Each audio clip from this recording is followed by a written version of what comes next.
Lao Liang on. The harm Douyin TikTok China does to Chinese people. The harm Douyin does to Chinese society, it now seems, far outweighs its positive effects.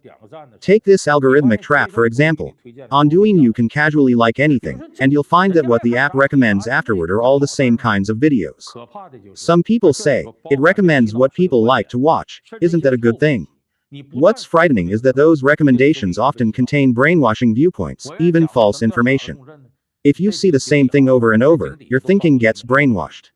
I've talked before about what I call foolish resonance. A few frogs at the bottom of a well, all scrolling Douyin on their phones. After watching, they all reach the same conclusion. Our sky is only this big. Our well is only this big. They look at the world from the bottom of a well. Douyin's algorithmic trap essentially fixes that problem. It makes many people believe that questionable ideas are actually correct, and that their own convictions must be right.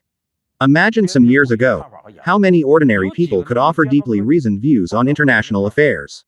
How many could comment insightfully on cutting-edge technology?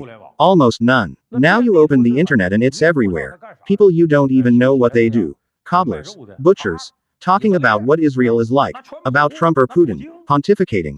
There are military vloggers claiming, we can shoot down that B-2 bomber, and so on. These kinds of opinions are everywhere, even about advanced technology. America is finished, China is great now, and they blithely spout nonsense. Where does their confidence come from?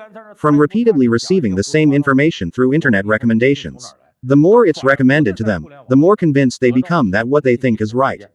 I don't mind a bit of bluster. Being a little wrong about technology or politics in your understanding isn't the worst thing.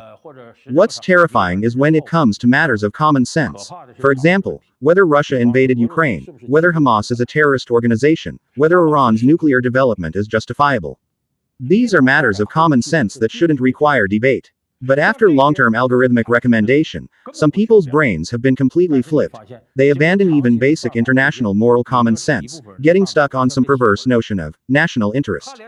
Do you see how harmful that is to society? So I say the algorithmic recommendations and trap Douyin brings, to some extent, have fanned the flames of the populist marketing and fandom-style traffic tactics I mentioned earlier. 所以我说，抖音给你带来的算法推荐和困局，在一定程度上，就是对我刚才说的民粹化营销和饭圈式引流的推波助澜。